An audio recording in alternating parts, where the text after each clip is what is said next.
7 cup cake செய்கிறதுக்கு தேவையான பொருட்கள் பார்ப்போம். கடலை மாவு 1 கப், முந்திரி பொடி செய்தது 1 கப், பால் 1 கப், தேங்காய் துருவல் 1 கப், ஜீனி 2 கப், நெய் 1 கப். இதெல்லாம் வச்சு 7 கப் கேக்கு எப்படி செய்கிறதுன்னு பார்ப்போம்.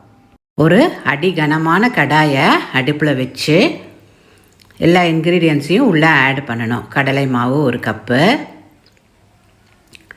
முந்திரியை பொடி செய்தது அது 1 கப்பு, தேங்காய் துருவல் 1 கப்பு, சுகர் 2 கப்பு,